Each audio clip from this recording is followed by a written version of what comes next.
My name is Maya, and welcome to the episode 12 of the Mila is Knitting podcast. Today is the 9th of December 2023, and I am coming to you from the French-speaking part of Switzerland where I live with my gecko. You can find me on Instagram as milahis.things, and I will put links of everything I talk about down in the description box, as well as my measurements if you are interested. So today is a very gloomy day, and it's not enough natural light to film inside, so I have two huge spots lighting me, and it's kind of in my face, obviously. And it's also doing two shadows behind me that I don't really like, but we will have to deal with it for today. So, for once I am drinking something nice. This is it's just a hot chocolate actually, but it's hot chocolate I was gifted, and it's in a cup I was gifted too. So the hot chocolate I received during a Secret Santa party with my friends. And it was funny because it's a Secret Santa, so you are not supposed to know who is gifting what to you. But I said in the group chat, to whoever is making my gift, I have a wish. And I said there is one particular girl last year doing the Secret Santa. She did also a gift for everyone, and she gifted us some hot cocoa or hot chocolate. I don't know which one we're supposed to say. And I said in the group chat, I really loved those hot chocolates. So if the person that's doing the gift to me wants to gift me hot chocolate, I would be super happy. And I didn't do it, but it was actually the girl that gifted us the hot chocolate that got the gift for me. And so she was super happy to not have to search for a gift. And it was funny that it was actually the person that gave me the ID that would make the gift again. And I just wanted to show you. She bought some hot chocolate, obviously, and she also bought some marshmallow thingies you put in the hot chocolate. And she wanted to do a nice handmade box, because all the group knows I love to do handmade stuff. So she wanted to do something handmade for me. And she did the cutest little box.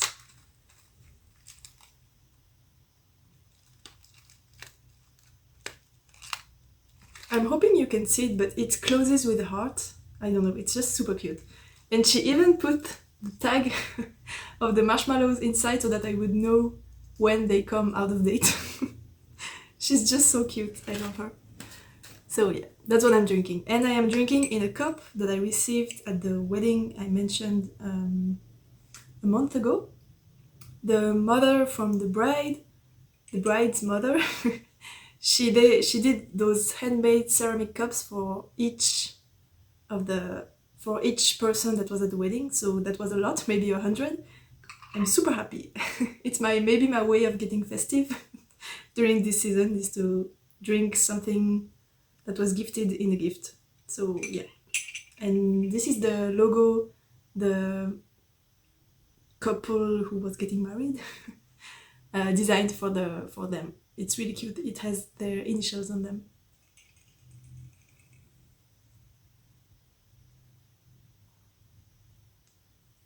I'm not sure you can see that. But anyway, that's what I'm drinking. So let's get to the knitting. I have for today three finished objects, one of which is really small, and I have already gifted because it was the gift from the Secret Santa, so I don't have it anymore, but I have some pictures. And I will also show you two new cast-ons.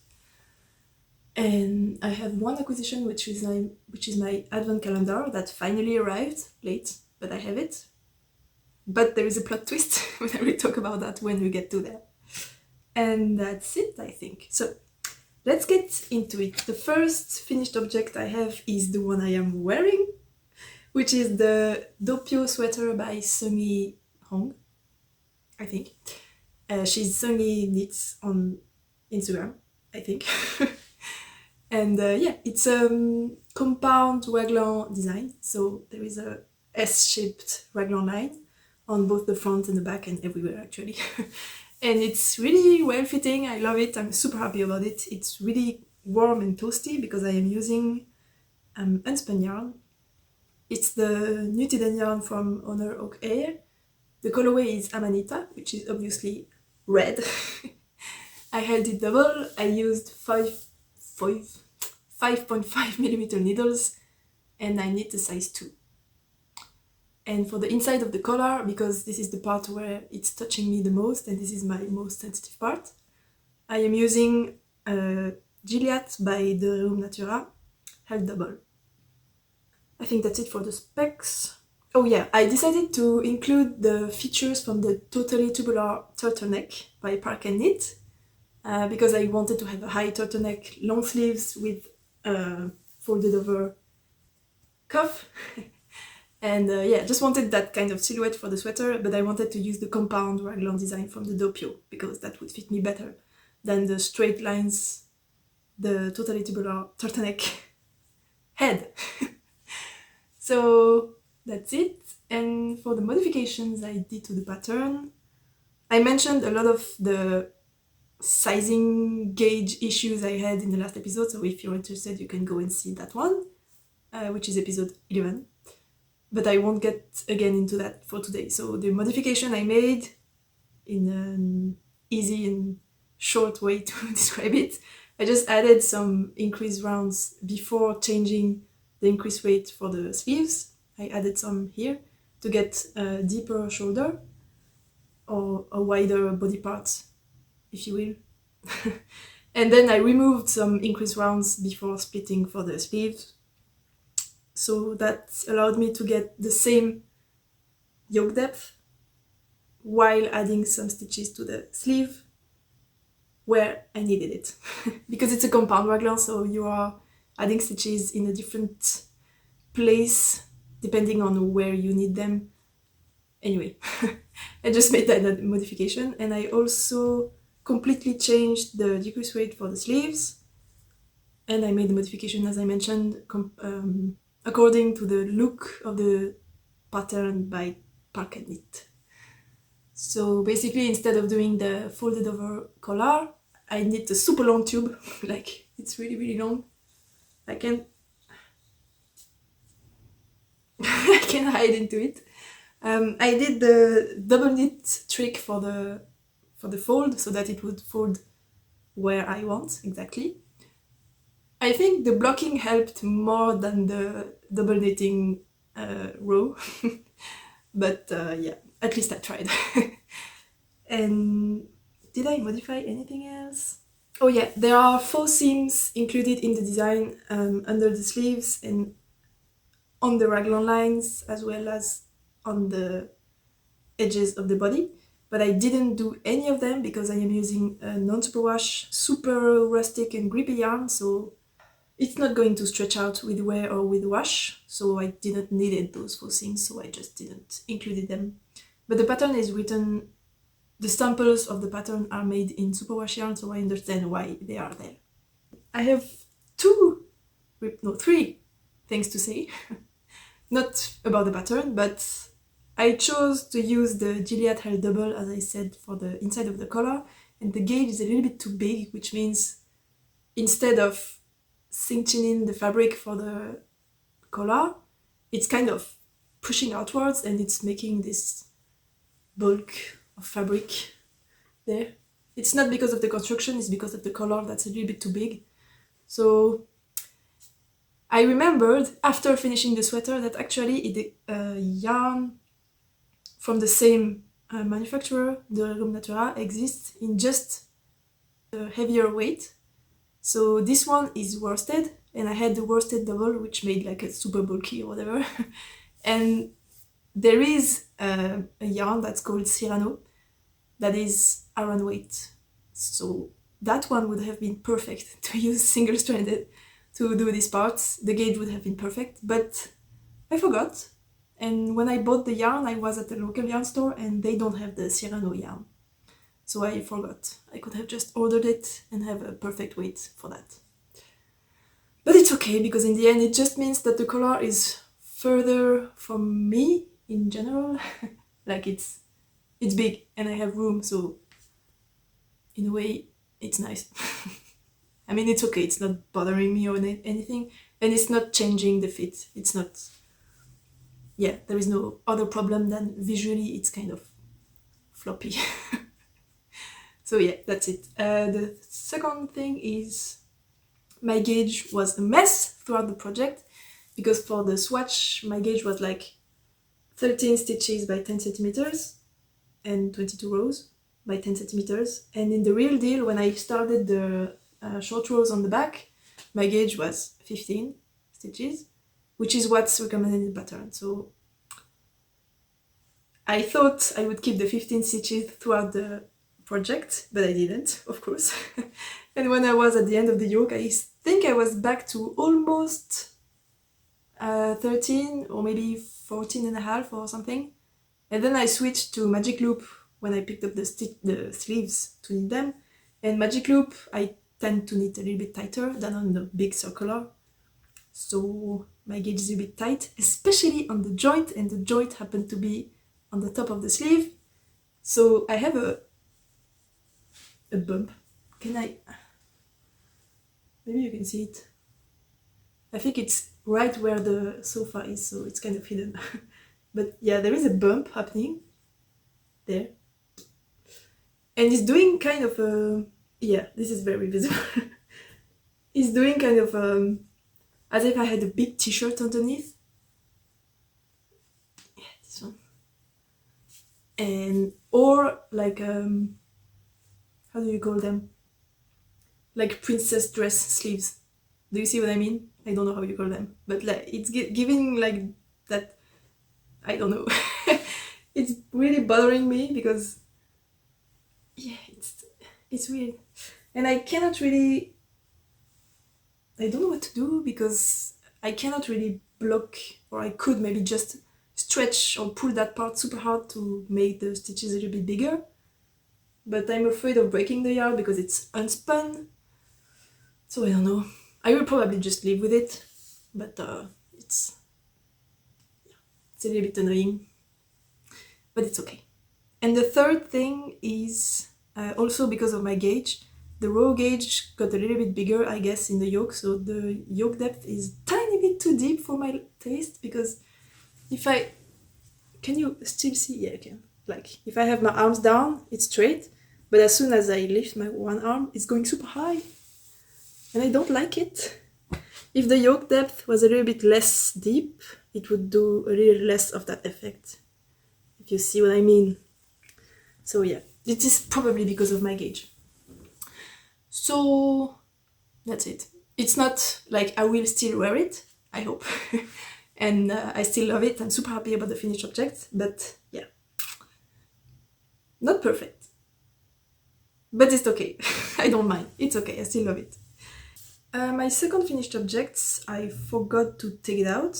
I have hidden them because they are for my boyfriend, and my boyfriend is a lot here, so I didn't want him to find them by accident, so I have put them in the corner, so I'll just go and get them. So my next finished object are some socks. They are a gift for my boyfriend, as I said, and they look huge. He doesn't have that big feet, that big, whatever. I also talk about those socks in the latest 2 episodes, so if you want more details, go and watch those. But yeah, basically, he and I have the same problem. We have very deep heels, so if we want to be able to stick our heel through the leg needs to be big. Even though we have really tiny ankles, so that's life. We just have to have bigger legs for our heels to get through. So it looks big on the leg, and then I did some gradual decreases along the foot so that they would be snug on the foot, have the same snugness the whole way to the toes, instead of having a gusset here and decrease all the stitches there and then have a part here in the middle that's really tight and then it gets loose again at the end of the foot. I don't like that.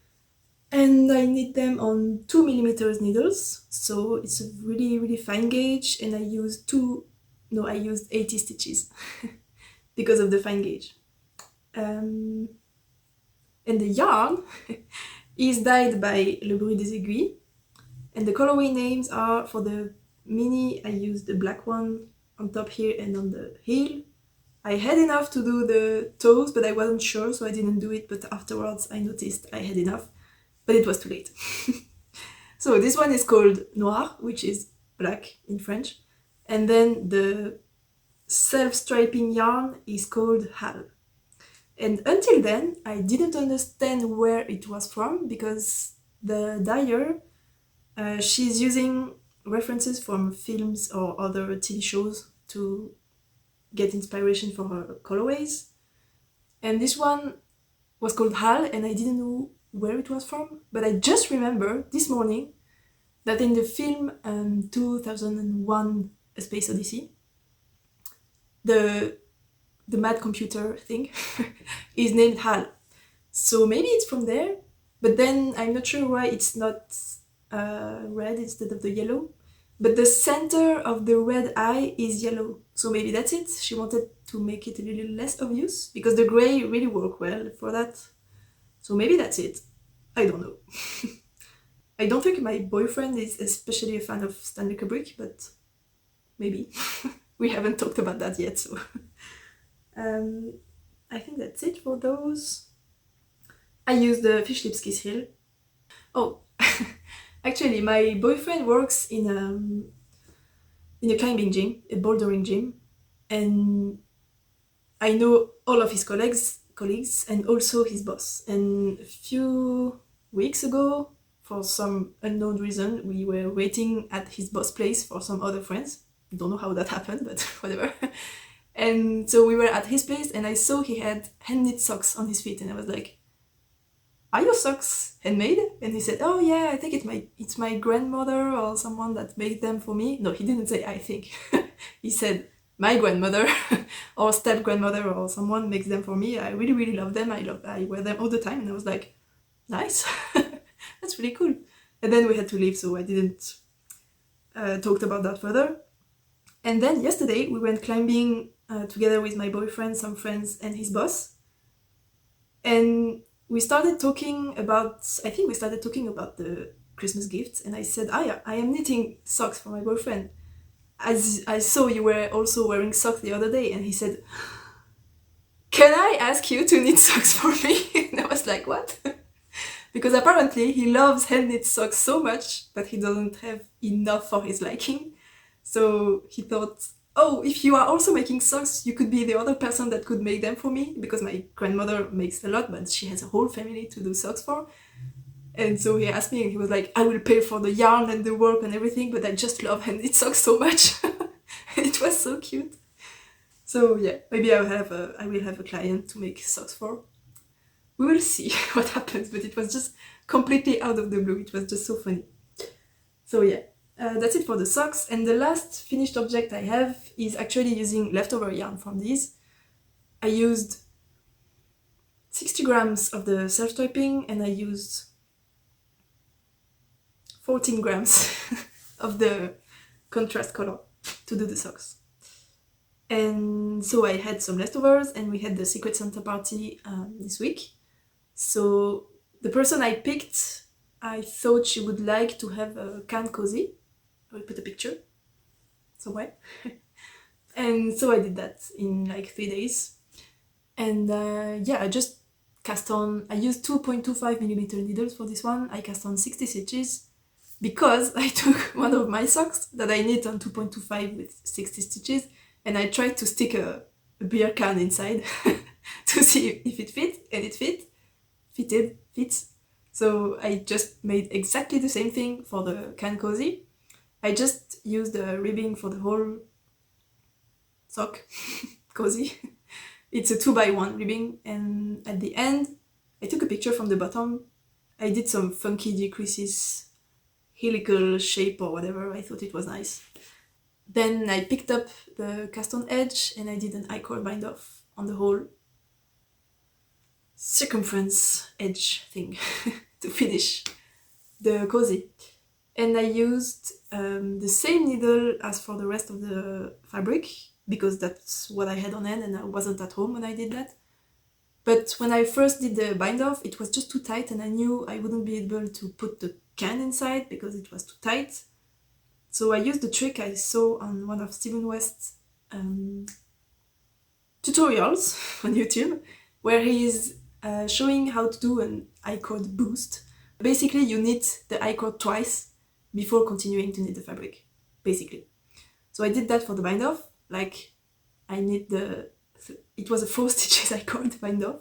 I knit the 3 stitches, I did 1 bind off, like the knit 2 together to the back loop thing. And then instead of slipping back the stitches and doing the next bind off, I slip back the stitches, knit 4, slip them again, knit 3, did the bind off. I hope it's clear. I'm not sure, but anyway, so I did that every 3 stitches. I could have made it every 4 because it was kind of flaring out, but it was okay. On the can you can see it looked okay. It's just that when it's not on the can, it looks a bit weird. That's how I finished this little gift. And I think that's it for the finished objects. If you're interested to knit a can cozy like that one, I think Knitting Arty has a pattern for that. And she also has yarn cozies, beer cozies, everything cozies if you want. So you could buy that pattern and knit from it if you wish to do so. Next up we have the works in progress. So the 2 I have are new cast-ons, and I also forgot one. I don't know where it is. Oh, it's in front of me. Okay, so the first one is a test knit I am doing for Céline Phaeton. I actually don't know how to say her name. Phaeton? I don't know. Céline, who is Céline Knits on Instagram, and the pattern is the little crystals, and it's a colorwork sweater, an all over colorwork sweater. And the trick is that the yoke, it's a drop shoulder, so you are supposed, in most drop shoulder colorwork design, you are supposed to stick the armholes so that you can knit in the round. But she doesn't like cutting yarn, so she decided to design it so that you would knit flat, the colorwork flat, and then join in the round for the body. And actually it's not that hard to knit colorwork flat. It's a little bit annoying in the beginning, but once it's the same as when you learn to knit colorwork in the round. In the beginning it's a little bit hard because you have to get used to the 2 colors and everything, but once you understand, like after 30 minutes, it's okay. Like really, it's the same as knitting in the round. So this is what I have for now. I am obviously knitting in black and red, and I love it. I love it so much. I am using Biche Lowlands wool for the main color, which is very dark grey. It's not black, it's slightly heathered with grey and white, so I really like the depth of the color. I think I have I have a true ball here, and maybe I could show you.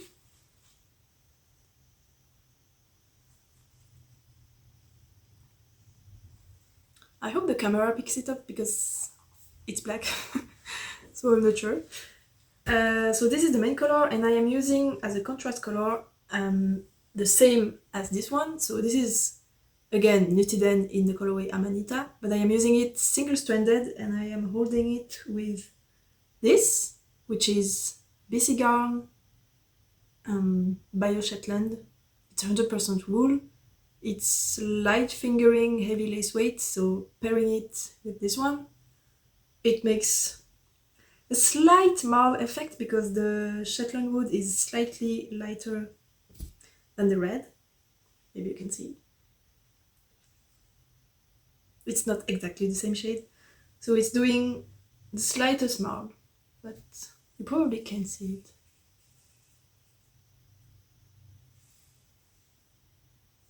Yeah, it's very subtle, which I love.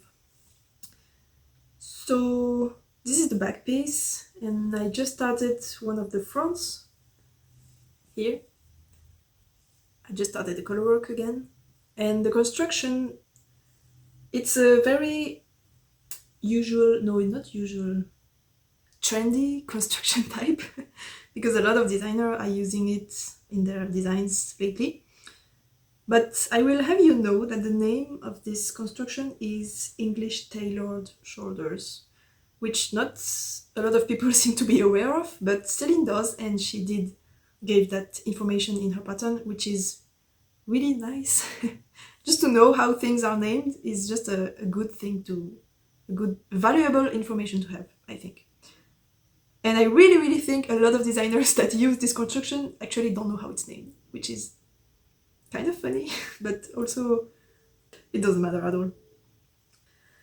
So this is the size 3, but actually I will try to make it short, but at first my bust size suggests I should need size 1. But when I choose the size of my garments, I decided to choose not according to my bust size, but my upper bust, because my upper bust is bigger. So with my upper bust, I should need size 2. And so I just wanted to cast on size 2, but I just finished the drop shoulder design, which is by Rebecca Clow from the Korea Bea, which is the Lanark sweater. And I don't really like the fit. I think it's really too small on the shoulders. The rest of the body and arms are fine, but just the shoulders are not dropping low enough, and it just looks like I have a sweater that's supposed to fit like a drop shoulders, but it doesn't because I'm too big in this area. So I really didn't want that to happen again for this design. So since it was a test knit, we have a Slack group with Céline, so I decided to ask her advice on what I should do to avoid having this fit issue for the little crystals.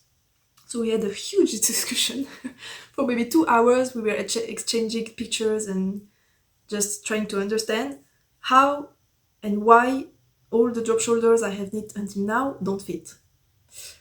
And actually it was funny because I thought it was because I had broad shoulders, like actually this point was wider than usual. So I asked Céline to give me the measurements, like the circumference when she measures with a tape around here, like this. And she gave me the measurement, and then I measured on myself, and it was the same. Like to the centimeter, it was the same measurement, and I was like, why? If you look at the pictures, how it fits on her, like the shoulder goes really low, almost to the middle of her arm, of her bicep, and on me, a drop shoulder goes to the max here. Like I never had a drop shoulder that would go below this. Unless, as it was the case for Andrea Mauri's designs, she actually designed her drop shoulders bottom up, so you knit from the bottom, and then when you reach the point where you have to divide for the front and the back, you cast on stitches here, so that the shoulder goes a little bit lower. And that's why for her designs, the shoulder goes lower, like visually. But I don't wear them because they are too tight here at the underarm. So even though I made them bigger and my gauge is correct, so. Drop shoulders just don't drop on me. And so we tried to understand why, and it was not the width of my shoulder, obviously, because it was the same as her. And she doesn't have that problem with drop shoulder designs.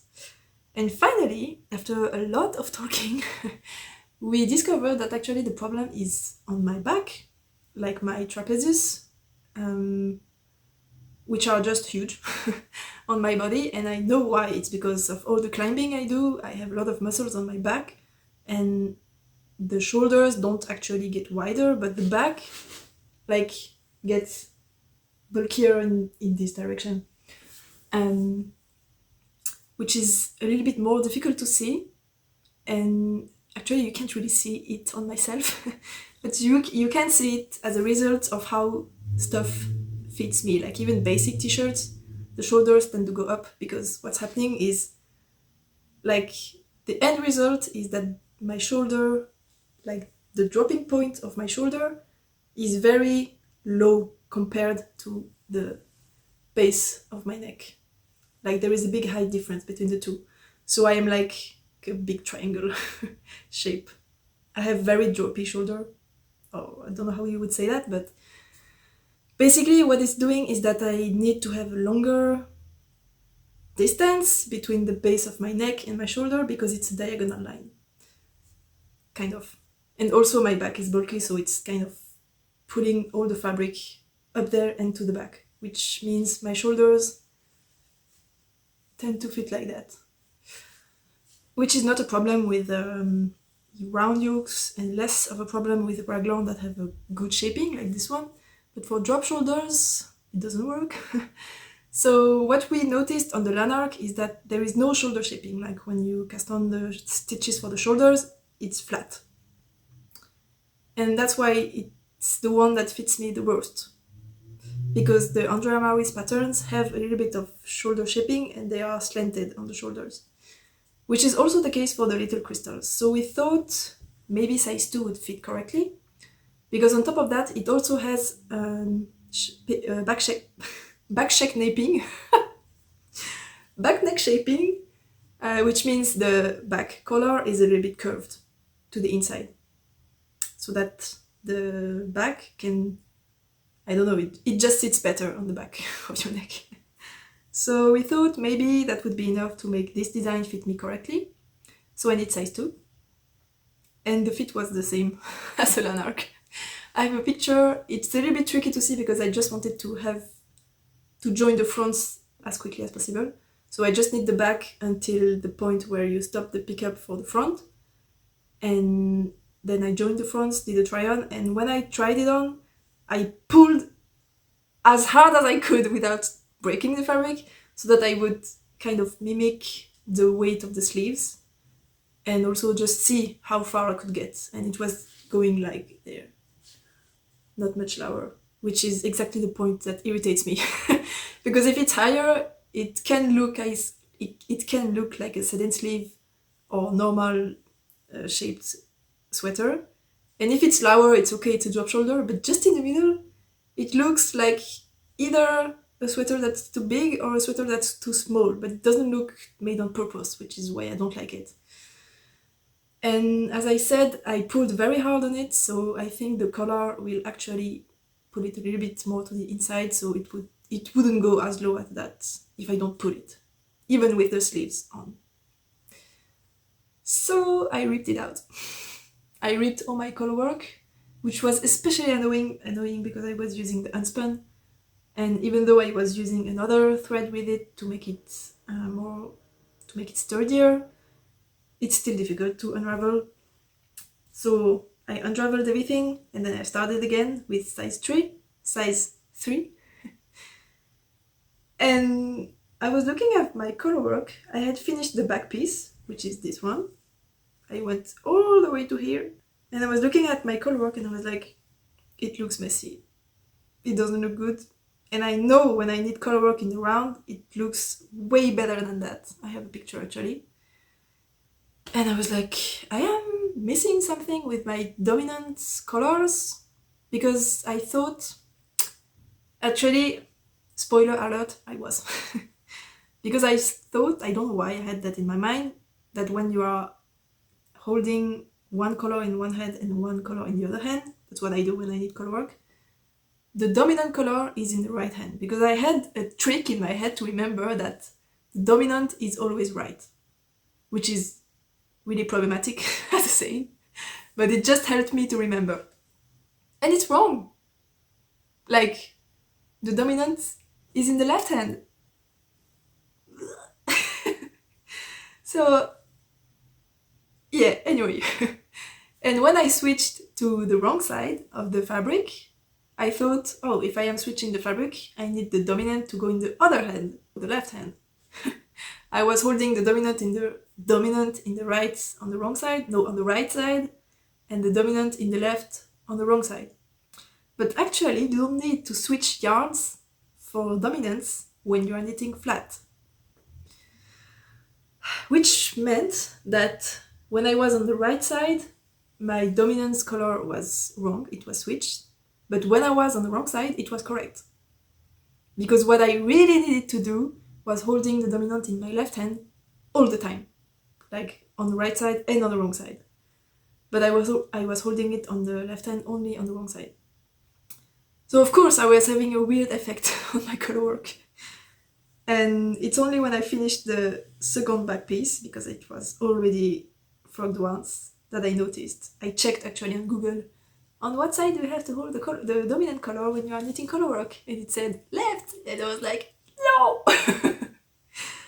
So I considered just continuing like that, and then I decided I have to rip out, because even if it could look okay, like as is in a single piece, I knew when I would switch to in the round, the dominance would be correct, and then it would be super obvious that the top part was really messy and something was off, and the in the round part, the bottom part of the sweater would be super crisp and clean and nice, and it would be obvious that something went wrong, and I didn't want that, so I ripped it out again. Yay!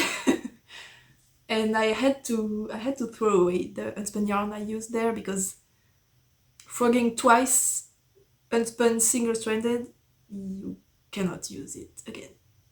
It's just a small amount though, because it's a small amount of color work here, but it was a little bit heartbreaking, but it was all my fault. So this is the third time I'm knitting this, but now it looks perfect. I'm happy. I haven't tried it on yet, but even if it's a little bit too small, I already, with the size 3, I will have like this much positive ease on the body, which is a lot, and I don't want to have more than that. And with the color work, it's tricky to do the decreases and get to a stitch count that works for doing decreases. So yeah, I will have a tent on me, but it's okay because I am thin, so it should work. I hope. I don't know, we will see. I'm just tired of frogging everything. So maybe now you can get why my name is Milahis Things, because I basically spend my whole time unknitting or thinking back stuff I did. So yeah, anyway, that was my first work in progress. The second one is self-drafted. Actually, I have started to think a lot about what I need in my wardrobe. Like, I own some store-bought pieces, I own a lot of sweaters, I own a lot of t-shirts or camisoles for summer. But what do I need? What is missing in my knitting wardrobe? Knitting wardrobe. In French it's garderobe, so wardrobe. And I realized I like to wear shawls or wraps, but what I don't like with shawls, like the triangular shawls, is that when it's too deep, it's difficult to... I don't really like it when it's too deep in the triangular shape. I just don't like it. And what I prefer is to have a square, or no, not a square, a very large rectangle. Like almost square, but not exactly. And what I like to do, actually, I will go and pick one up. So this is one wrap, scarf, whatever, that I wear a lot because it's absolutely huge. Like, this is one side here, and then it goes all the way to here. So this is the length, and then the width is here from here. So it's very long, but it's also very wide. And what I love to do with those kind of shapes is I hold one corner and then I go all the way to the other side, which makes another corner here.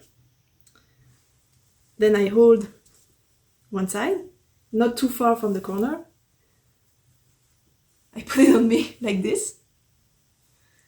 And then I will fold that kind of in half, but not really, but a little bit. Like, I will do it like this so that you can see. So I just stick my head inside, like this, then pinch it. And then I don't want to have this kind of fold here, so I will just make it so that it unfolds on my neck, so that it's all laying flat.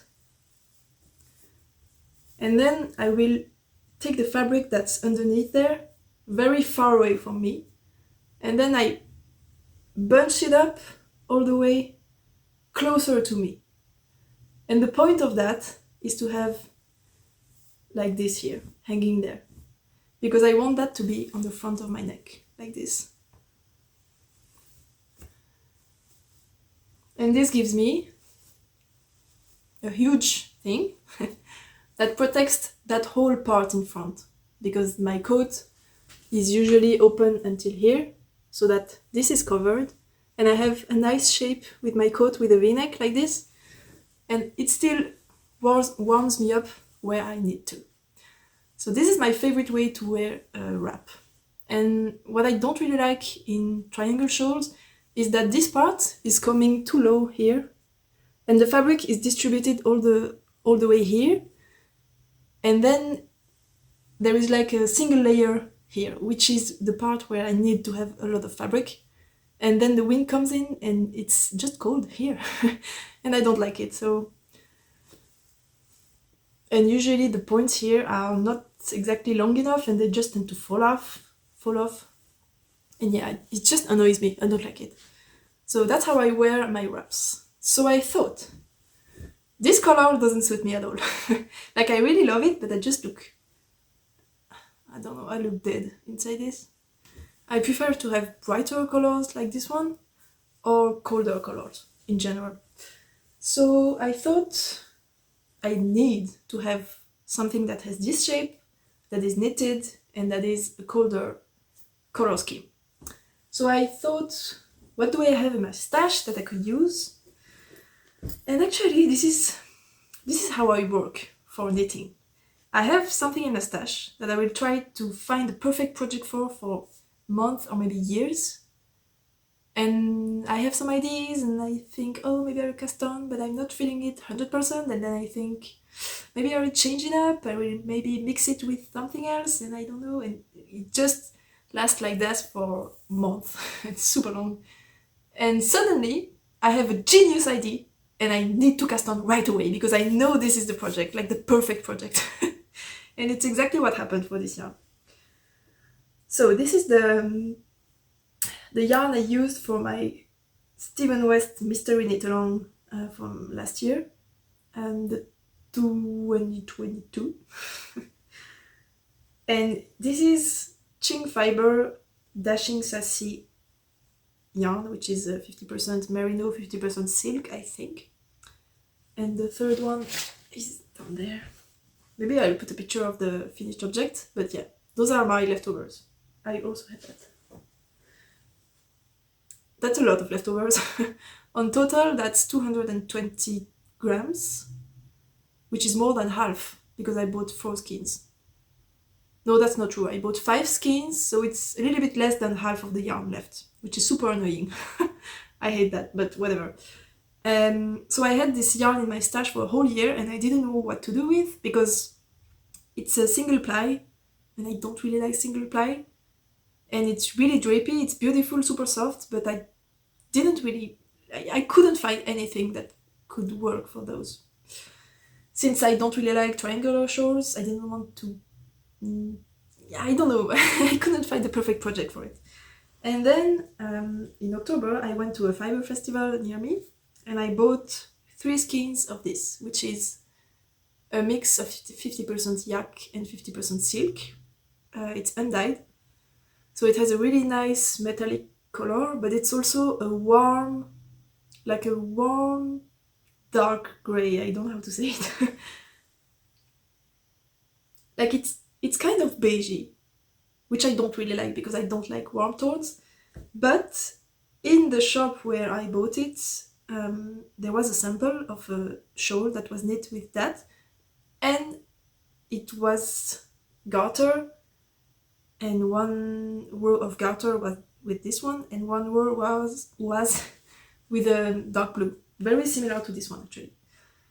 And it was so beautiful. Like really, this one went metallic cold grey next to this, even though it's kind of beige.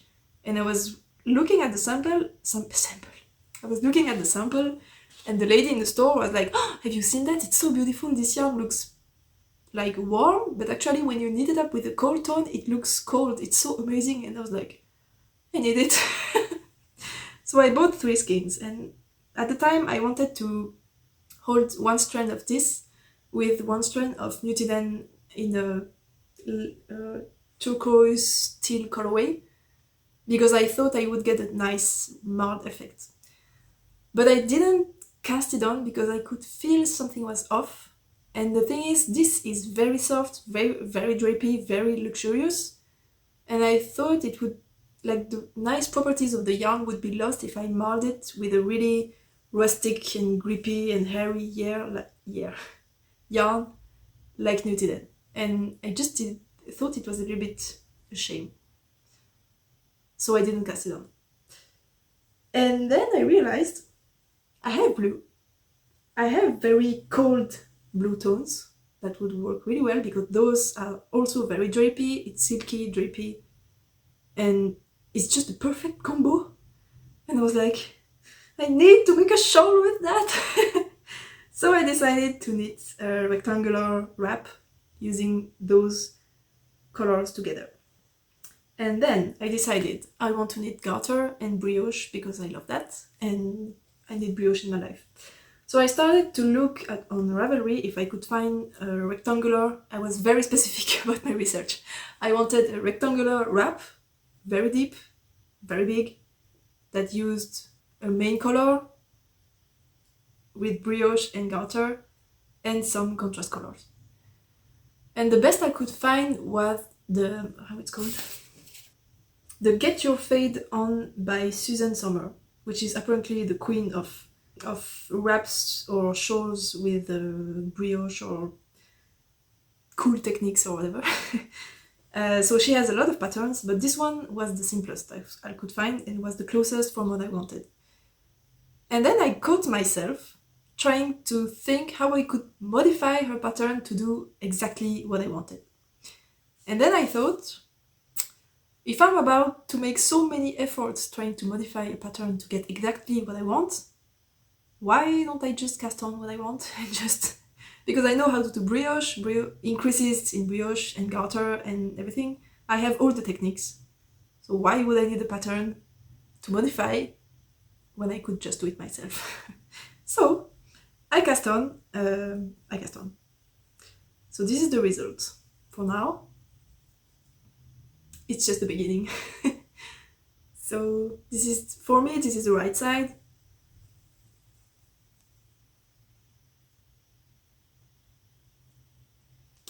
And this is called the wrong side, but actually it's also very nice. So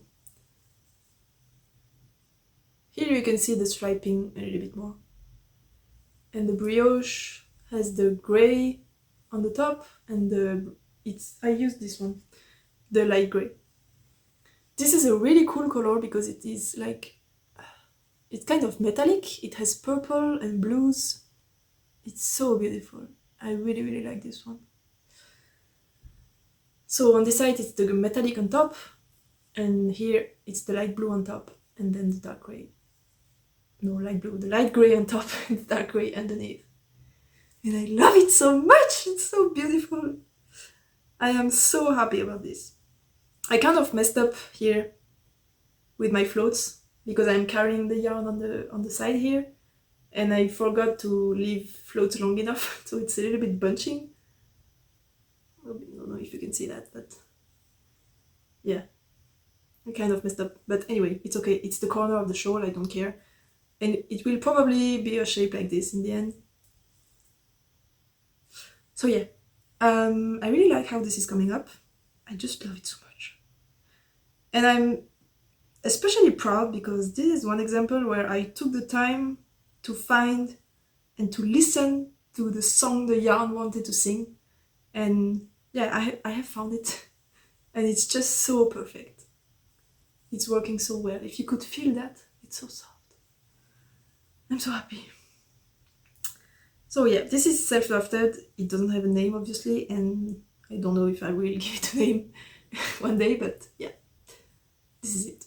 My main goal was to make it the easier way possible to knit. So I'm not using make ones because I hate them. I'm using knit front back for the increases on the sides. And it's funny because actually I forgot because I was knitting on this one, which uses make ones as increases. And when I cast on, I knit the knit front backs and it worked well. And then I put that aside, did this like 3 times. And then I came back to this one and I started doing make ones. And it's funny because it looks messy. The make ones doesn't look good. Like up until here, I did knit from back. I'm not sure you can see anything, but here is knit from back. And then I started doing make ones. And it just looks less good, I think.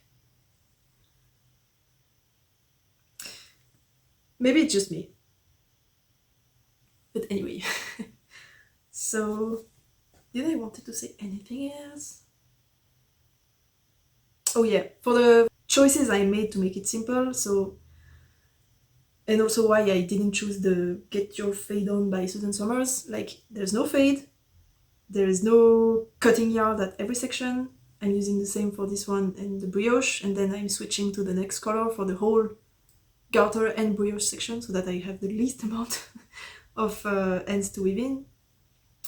There is no picking up stitches for the I-cord, there is no finishing touches because I did a little trick for the cast on because it's an I-cord edging, and if you just cast on like 6 stitches and then start knitting, you will get a gap between your 2 I-cords, and then you will need to get back to it with a darning needle and then close the gap. So I used the Judy's Magic Cast On to have a continuous line here. And yeah, in general, I just tried to make it easier. Yeah, so I'm really, really happy about it. I already said that like 5 times, but I'm super proud. I really like it. So I'm excited to knit on that, and on my sweater, and on my advent. We are easing ourselves into the acquisition sections, and I can show you the advent I finally got from Olann. And let me show it to you first. This is it. I have opened the 5 first day. Yes, we are the 9th, but I have only opened the first 5 because it arrived late. So I will maybe put some footage of the colors while I talk about the story behind how I got the yarn. The pre-order was this summer. I don't know when, I don't care. And then I got the shipping notifications in the beginning of November, like the 6th of November. And I went to check the link I received with the tracking number. And it was saying on the website, we don't have information on your parcel yet, which usually happens when the sender hasn't given the parcel to the post office yet. And it stayed like that for 2 weeks. That's a lot.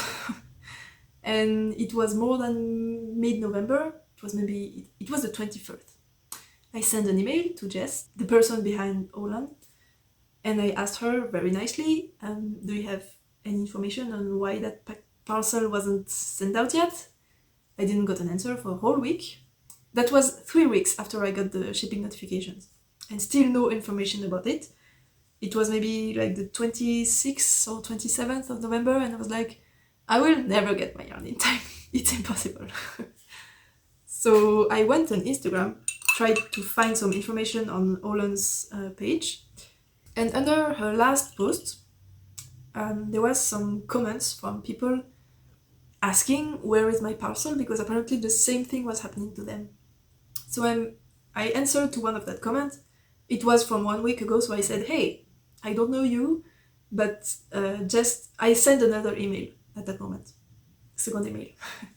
And I said, hey, I don't know you, but I'm not getting any answer from Jess, so I'm trying to ask you, do you have any information on what's happening? Do you know anything? Can you help me, please? And the person was super nice.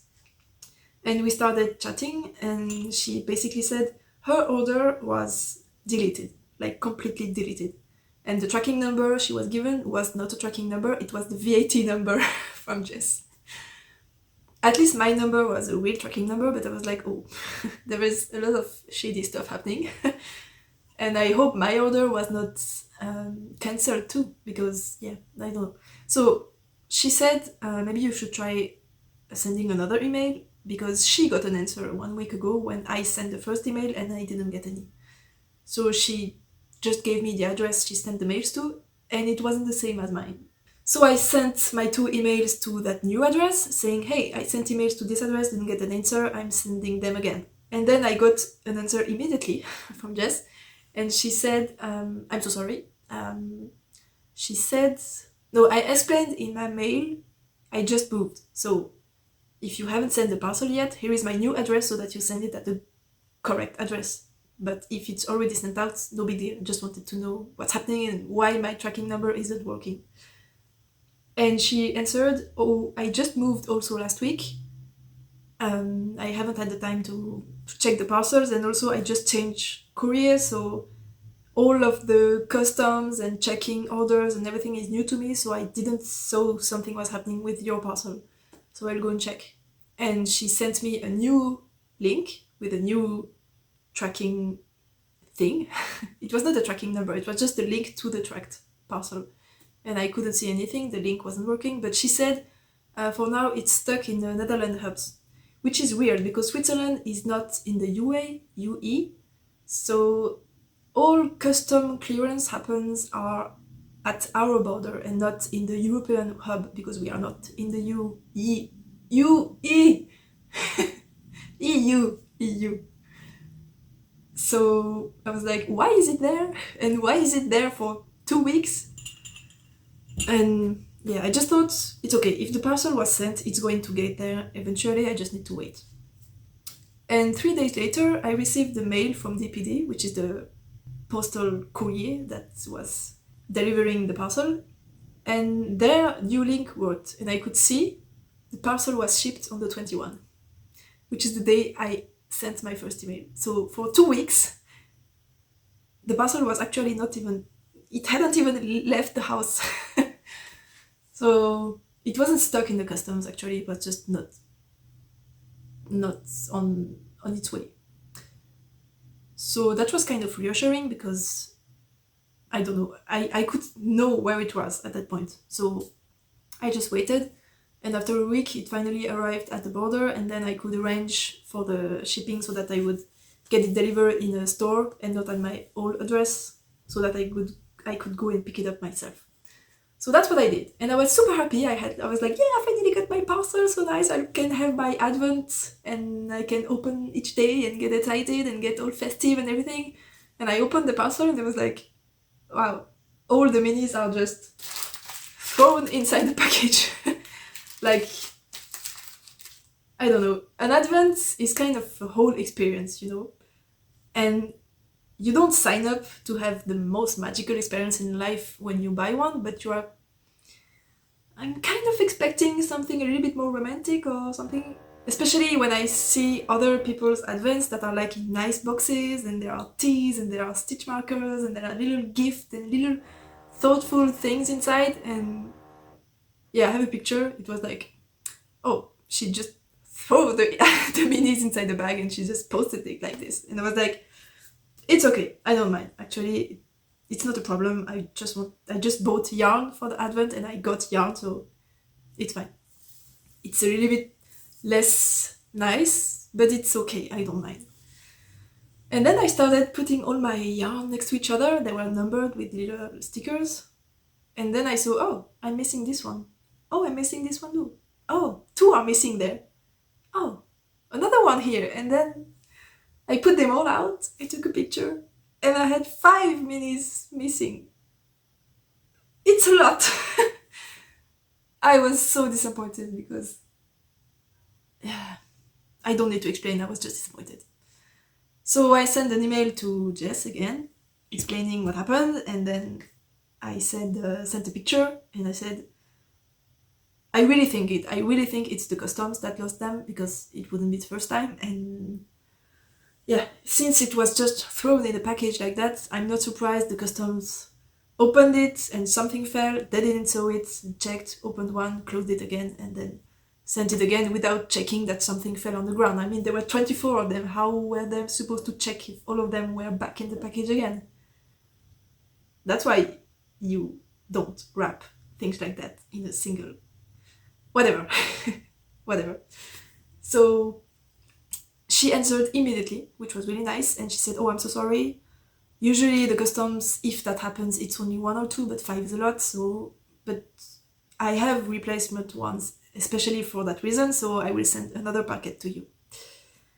So I sent her my new address again, in case she didn't want to check on the older emails. And she said she would send the package to me by the end of the week. It hasn't shipped. and I think I won't get it.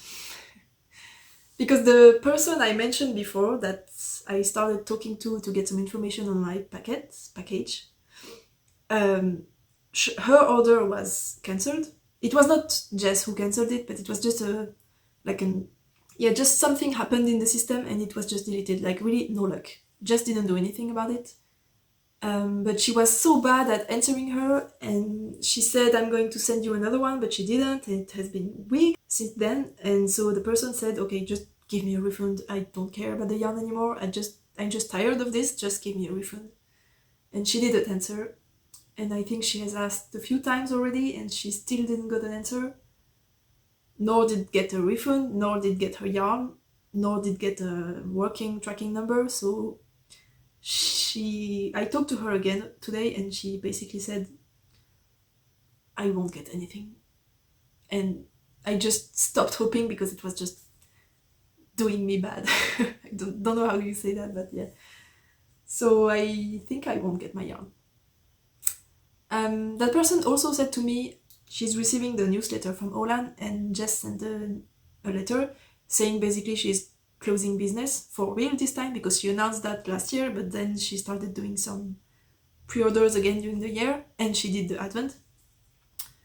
But she said I'm really closing down this time, and I have a sale going on for all the stock I have left, and it's the last chance to get yarn from me.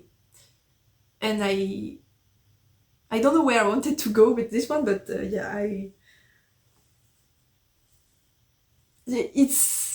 I understand if she's in a really difficult situation and she apparently loves to make yarn, but she can't keep up with the administrative part of sending the yarn out and then the client dealing with the client. So it's a shame because the yarn is so beautiful. Like, I'm so happy. It's just a work of art. Every colorway is so beautiful, and also it's exactly my color scheme. I love dark, moody, and colorful, and it's just exactly that. It's dark, moody, and colorful. I just love it so much. This one is very subtle. It's like a gray, but it has pink and blue undertones. It's so subtle, it's so beautiful. Like, I love them so much. And also, it's funny because this one is 30 grams. When I opened it, I was like, it's huge compared to the others. And I thought maybe this one is 50 grams, but no, this one is 23 and this one is 30. So it's cool because I'm getting a lot of yarn, but I'm not getting everything. Now, I just opened day 5 and I'm missing 6 and 7. I don't have day 6 and 7.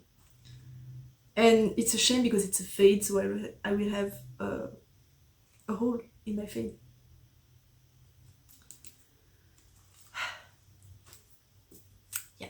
That's it. And what I was planning to do with the yarn is with the superwash dyed yarns I wanted to add to my granny square blanket.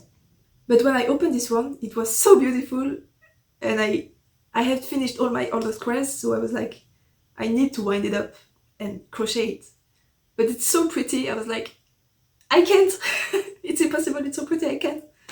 And what I would like to do is open them all and appreciate the work of art they are as a whole, which I won't because I will be missing some, and then start knitting them.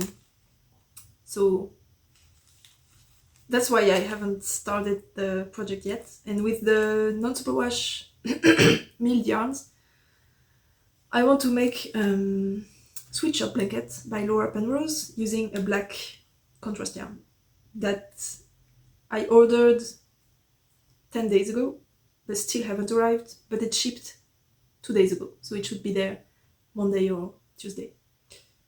Which is the reason why I haven't started this one yet either, but I have enough to do with my other 2 whips, and I will probably need that when I'm on holiday. Or if I ever get the new yarn. I don't know when. I think that's it for today, so for life, I don't have a lot that happens because I'm still spending a lot of time unpacking and everything. I don't have much time to climb either. Actually, I don't have footage from the last times I went climbing, but I mentioned in a few episodes ago I went to a contest, like a friendly contest at my local gym. And I took one video there. Actually, I didn't, a friend did, but it's a funny video because it was on the finals boulder, which I didn't participate in because it was ranked. So basically, there is the climbing bouldering gym, and there are like maybe, I don't know, 30 boulders, and you have to climb the more boulders you can, and the more you do, the more points you get. And then there is a ranking using the points, and the 9 persons that have the more points gets to go to the finals. 9 best men and 9 best women. And I was the 10th. So I just didn't make it to the finals. But actually it's a good thing because, as I said, it's a local competition for my local gym. But apparently this competition is so famous even in France, which is just next to us, that some people will go all the way from France to us. They are coming to a town that's actually 2 hours away from us, just to get to the contest because they like it so much, which is cool. But at the same time, it's not just random people that are coming, it's actually people that are pros. They are young, they are very young, so they are still in the how do you call that, under 18 contest thing, but they are professional climbers, so they are really, really good. And we're like, it's a friendly contest for people that are local and that come and climb at the gym all year long. And climbers like me that are supposed to be among the best climbers in the gym cannot participate and climb with their friends in the finals because some random people that are never coming to the gym during the year are just taking up all the places all the spots in the finals. And yeah, it's really annoying because then all the people that got the prizes at the end, which are really cool prizes, and I really would have loved to get one, and they won everything, which is super annoying because it's not the first time they win a contest, and it's always the same prices. Basically, it's stuff for climbers, which are really expensive, and I don't own them because they are really expensive. And they have like 20 of each of those pieces because they always win contests because they are pros. And they are winning again prices from a gym they never come to during the year. So yeah, it was just super annoying. But yeah, it's a game.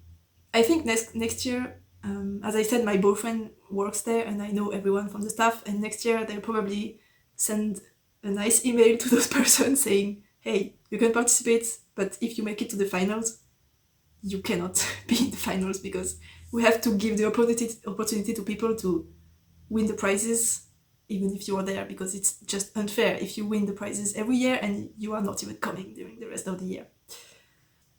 So all of this to say, I wasn't in the finals and I still wanted to try the final boulder, which were 3 identical ones, which is why there were 9 people, for 9 women and 9 men in the finals, because it was 3 every time.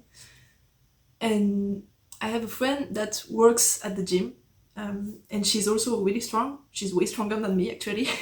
But since she works there and she was one of the people setting up the boulders for the competition, she couldn't take part, obviously, because she had put the boulders on the wall, so it would have been too easy for her. So we wanted to do a little contest between us, so I have a funny footage of us trying to climb, but it was really late. I had spent 3 hours climbing, I had eaten my pizza already, and she was really tired because she had worked all day long, and she was behind the bar during the contest, so she was up for also really long. And I just find it funny because we are so tired, especially me. Like, all my moves are so difficult. And yeah, that's the only footage I have for you. And it's one where I am half dead. So I hope you enjoyed that. That's all I have to show you for now. I will now, I think, stop here because maybe you can hear my voice is getting tired. I'm not used to speaking for that long and also that loud because you are far from me and I'm trying my best to make a good audio quality. So that's it for today. I think the next episode I will try to do a sweater review for 2023. I will not make everything I need in 2023 because that would be too long. I need a lot during that year. So I will just do the sweaters, I think, and maybe I will do like a t-shirt camisole at the beginning of the summer next year. And for the shawls and accessories, I don't know. Maybe never. I don't know. But I think that's the next video, if I find the time to do so next week. After that, just before Christmas, we are leaving to Spain with my boyfriend and a friend of ours to go to climb for 2 weeks straight. And I am so excited. It's going to be so nice. We are going to a very, very famous spot in Spain. It will be just perfect. I'm so excited. And I don't know if I will find the time to film there. Maybe, maybe not. No idea. So I have absolutely no idea when the next episode will be. So until then, we will see us probably next week for a sweater review. And then, I don't know, so happy holiday season. I hope you enjoy your advent if you have one, or your knitting. I hope you enjoy all the vlogmases. I am really enjoying them, so that's cool. And yeah, that's it. Happy knitting, happy holidays, and see you next time. Bye!